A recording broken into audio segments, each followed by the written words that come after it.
میں سمجھتا ہوں میں اپریشیٹ کرنا چاہیے. میں زندگی میں کبھی اسد مجید صاحب سے نہیں ملا، نہ ان کو میں جانتا ہوں، لیکن اس پہ اپریشیٹ کرتا ہوں کہ کتنا پریشر ان پہ پڑا ہوگا جب عمران خان کی حکومت رات کے 12 بجے ختم کی گئی اور بین الاقوامی مداخلت پہ اور نیشنل سیکیورٹی کمیٹی نے عمران خان صاحب کے نیچے جو وزیر اعظم تھے یہ اعلامیہ جاری کیا کہ بلیٹنٹ انٹرفیئرنس ہوئی ہے، کھلم کھلا مداخلت ہوئی ہے. تو اس کی توثیق شہباز شریف صاحب جو وزیر اعظم تھے اس نیشنل سیکیورٹی کمیٹی نے بھی کی. اب آپ سوچئے کہ اسد مجید صاحب پہ شہباز شریف صاحب کی وزارت عظمیٰ میں کتنا پریشر پڑا ہوگا اس بیوروکریٹ پہ، اس ڈپلومیٹ پہ. تو اگر انہوں نے یہ بات کی کہ بلیٹنٹ انٹرفیئرنس ہوئی ہے تو میں پاکستان کی حکومت سے، ارباب اقتدار سے ایک سوال پوچھنے کی جسارت کر سکتا ہوں. آپ نے پھر کس بنیاد پہ ڈیمارش کیا امریکہ کی سفیر کو بلا کے اگر سائفر موجود نہیں تھا؟ اور اگر سائفر موجود تھا اور آپ نے ڈیمارش کیا اور بین الاقوامی مداخلت ہوئی اور ڈونلڈ لو جیسے ایک شخص کو یہ ہمت ہوئی کہ پاکستان جو نیوکلیر اسلامک اسٹیٹ ہے اس کے وزیر اعظم کو تڑی لگائے کہ یا تو آپ اس کو اتاریں، اگر اتاریں گے تو ہم تمہیں معاف کر دیں گے، وی فارگیو یو، اور اگر نہیں آپ اتاریں گے تو آپ کو سیویئر کنسیکوینسز کا سامنا کرنا پڑے گا. میرے خیال میں تو ہم سن 47 میں آزاد ہو گئے تھے. یہ کس نے ہماری سوورنٹی ان طاقتوں کے پاس گروی رکھی ہے؟ یہی وہ نقطہ ہے جس پہ عمران خان پابند سلاسل ہے، کیونکہ وہ مرد حر ہے اور وہ کہتا ہے کہ کہتا ہوں وہی بات سمجھتا ہوں جسے میں زہر حل کو کبھی کہہ نہ سکا تنگ، اپنے بھی خفا مجھ سے ہیں بیگانے بھی نہ ہوش. سر حکومت کے خلاف اپیلیں چل رہی ہیں، کب تک فیصلہ آنے کا امکان ہے؟ بہت جلد انشاءاللہ.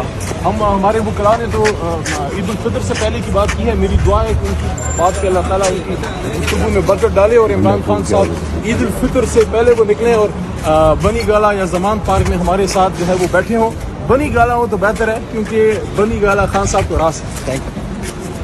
میں سمجھتا ہوں میں اپریشیٹ کرنا چاہیے. میں زندگی میں کبھی اسد مجید صاحب سے نہیں ملا، نہ ان کو میں جانتا ہوں، لیکن اس پہ اپریشیٹ کرتا ہوں کہ کتنا پریشر ان پہ پڑا ہوگا جب عمران خان کی حکومت رات کے 12 بجے ختم کی گئی اور بین الاقوامی مداخلت پہ اور نیشنل سیکیورٹی کمیٹی نے عمران خان صاحب کے نیچے جو وزیر اعظم تھے یہ اعلامیہ جاری کیا کہ بلیٹنٹ انٹرفیئرنس ہوئی ہے، کھلم کھلا مداخلت ہوئی ہے. تو اس کی توثیق شہباز شریف صاحب جو وزیر اعظم تھے اس نیشنل سیکیورٹی کمیٹی نے بھی کی. اب آپ سوچئے کہ اسد مجید صاحب پہ شہباز شریف صاحب کی وزارت عظمیٰ میں کتنا پریشر پڑا ہوگا اس بیوروکریٹ پہ، اس ڈپلومیٹ پہ.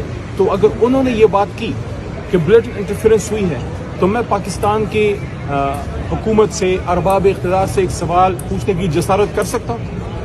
آپ نے پھر کس بنیاد پہ ڈیمارش کیا امریکہ کی سفیر کو بلا کے اگر سائفر موجود نہیں تھا؟ اور اگر سائفر موجود تھا اور آپ نے ڈیمارش کیا اور بین الاقوامی مداخلت ہوئی اور ڈونلڈ لو جیسے ایک شخص کو یہ ہمت ہوئی کہ پاکستان جو نیوکلیر اسلامک اسٹیٹ ہے اس کے وزیر اعظم کو تڑی لگائے کہ یا تو آپ اس کو اتاریں، اگر اتاریں گے تو ہم تمہیں معاف کر دیں گے، وی فارگیو یو، اور اگر نہیں آپ اتاریں گے تو آپ کو سیویئر کنسیکوینسز کا سامنا کرنا پڑے گا. میرے خیال میں تو ہم سن 47 میں آزاد ہو گئے تھے.